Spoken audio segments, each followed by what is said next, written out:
House in the Big Woods. Dance at Grandpa's, Part 2. People had begun to come. They were coming on foot through the snowy woods with their lanterns, and they were driving up to the door in sleds and in wagons. Sleigh bells were jingling all the time. The big room filled with tall boots and swishing skirts, and ever so many babies were lying in rows on Grandma's bed. Uncle James and Aunt Libby had come with their little girl, whose name was Laura Ingalls, too. The two Lauras leaned on the bed and looked at the babies, and the other Laura said her baby was prettier than baby Carrie. "She is not either," Laura said. "Carrie's the prettiest baby in the whole world." "No, she isn't," the other Laura said. "Yes, she is." "No, she isn't." Ma came sailing over in her fine Delaine and said severely, "Laura!" So neither Laura said anything more. Uncle George was blowing his bugle. It made a loud ringing sound in the big room, and Uncle George joked and laughed and danced, blowing the bugle. Then Pa took his fiddle out of its box and began to play, and all the couples stood in squares on the floor and began to dance when Pa called the figures. "Grand right and left," Pa called out, and all the skirts began to swirl, and all the boots began to stamp. The circles went round and round, all the skirts going one way, and all the boots going the other way, and hands clasping and parting high up in the air. "Swing your partners," Pa called, and "each gent bow to the lady on the left." They all did as Pa said.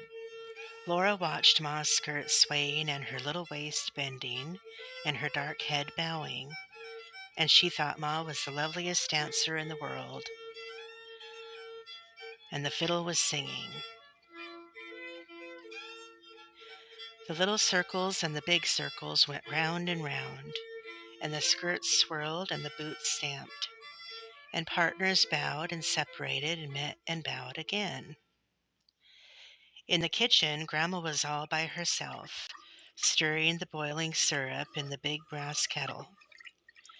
She stirred in time to the music, but by the back door was a pail of clean snow, and sometimes Grandma took a spoonful of syrup from the kettle and poured it on some of the snow in a saucer. Laura watched the dancers again. Pa was playing the Irish-Washerwoman now. He called, "Do-si, ladies, do-si-do. Come down heavy on your heel and toe." Laura could not keep her feet still. Uncle George looked at her and laughed. Then he caught her by the hand and did a little dance with her in the corner. She liked Uncle George. Everybody was laughing over by the kitchen door. They were dragging Grandma in from the kitchen. Grandma's dress was beautiful, too. A dark blue calico with autumn-colored leaves scattered over it. Her cheeks were pink from laughing, and she was shaking her head. The wooden spoon was in her hand. "I can't leave the syrup," she said. But Pa began to play the Arkansas Traveler, and everybody began to clap in time to the music. So Grandma bowed to them all and did a few steps by herself. She could dance as prettily as any of them. The clapping almost drowned the music of Pa's fiddle. Suddenly Uncle George did a pigeon wing, and bowing low before Grandma, he began to jig. Grandma tossed her spoon to somebody. She put her hands on her hips and faced Uncle George, and everybody shouted. Grandma was jigging. Laura clapped her hands in time to the music with all the other clapping hands. The fiddle sang as it had never sung before. Grandma's eyes were snapping and her cheeks were red, and underneath her skirts her heels were clicking as fast as the thumping of Uncle George's boots. Everybody was excited. Uncle George kept on jigging, and Grandma kept on facing him, jigging too. The fiddle did not stop. Uncle George began to breathe loudly, and he wiped sweat off his forehead. Grandma's eyes twinkled. "You can't beat her, George," somebody shouted. Uncle George jigged faster. He jigged twice as fast as he had been jigging. So did Grandma. Everybody cheered again. All the women were laughing and clapping their hands, and all the men were teasing George. George did not care, but he did not have breath enough to laugh. He was jigging. Pa's blue eyes were snapping and sparkling. He was standing up, watching George and Grandma, and the bow danced over the fiddle strings. Laura jumped and down and squealed and clapped her hands. Grandma kept on jigging. Her hands were on her hips, and her chin was up, and she was smiling. George kept on jigging, but his boots did not thump as loudly as they had thumped at first. Grandma's heels kept on clickety-clacking gaily. A drop of sweat dripped off George's forehead and shone on his cheek. All at once he threw up both arms and gasped, "I'm beat!" He stopped jigging. Everybody made a terrific noise, shouting and yelling and stamping, cheering Grandma. Grandma jigged just a little minute more, then she stopped. She laughed in gasps. Her eyes sparkled just like Pa's when he laughed. George was laughing too, and wiped his forehead on his sleeve. Suddenly Grandma stopped laughing. She turned and ran as fast as she could into the kitchen. The fiddle had stopped playing. All the women were talking at once, and all the men teasing George. But everybody was still for a moment when Grandma looked like that. Then she came to the door between the kitchen and the big room and said, "The syrup is waxing. Come and help yourselves." Then everybody began to talk and laugh again. They all hurried to the kitchen for plates, and outdoors to fill the plates with snow. The kitchen door was open and the cold air came in. Outdoors the stars were frosty in the sky, and the air nipped Laura's cheeks and nose. Her breath was like smoke. She and the other Laura and all the other children scooped up clean snow with their plates. Then they went back into the crowded kitchen.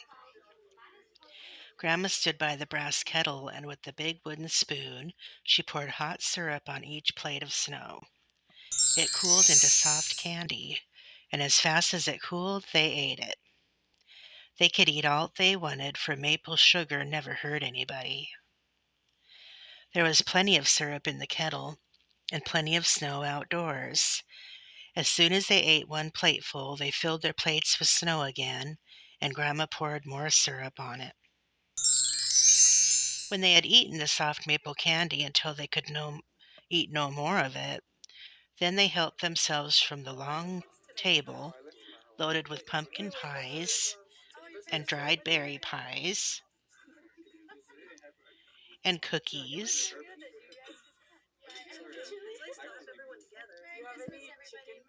and cakes. There was salt rising bread, too, and cold boiled pork and pickles. Ooh, how sour the pickles were. They all ate till they could hold no more, and then they began to dance again. But Grandma watched the syrup in the kettle. Many times she took a little out of it into the saucer and stirred it around and round. Then she shook her head and poured the syrup back into the kettle. The other room was loud and merry with the music of the fiddle and the noise of the dancing. At last, as Grandma stirred, the syrup in the saucer turned into little grains like sand, and Grandma called, "Quick, girls, it's graining." Aunt Ruby and Aunt Dosha and Ma left the dance and came running. They set out pans, big pans and little pans, and as fast as Grandma filled them with the syrup, they set once more. They set the filled ones away to cool into maple syrup. Then Grandma said, "Now bring the patty pans for the children." There was a patty pan, or at least a broken cup or a saucer, for every little girl and boy.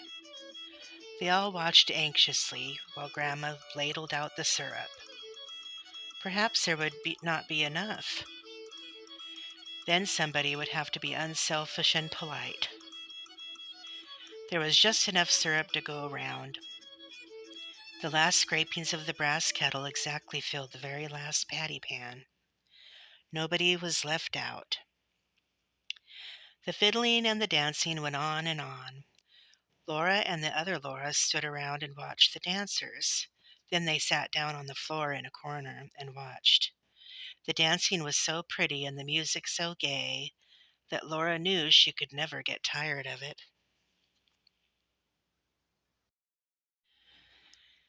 All the beautiful skirts went swirling by, and the boots went stamping, and the fiddle kept on singing gaily. Then Laura woke up, and she was lying across the foot of Grandma's bed.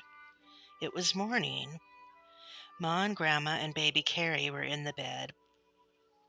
Pa and Grandpa were asleep rolled up in blankets on the floor by the fireplace. Mary was nowhere in sight.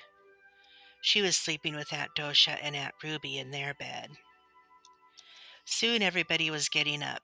There were pancakes and maple syrup for breakfast, and then Pa brought the horses and sled to the door. He helped Ma and Carrie in, while Grandpa picked up Mary and Uncle George picked up Laura, and they tossed them over the edge of the sled into the straw. Pa tucked in the robes around them, and Grandpa and Grandma and Uncle George stood calling, "Goodbye, goodbye," as they rode away into the big woods going home.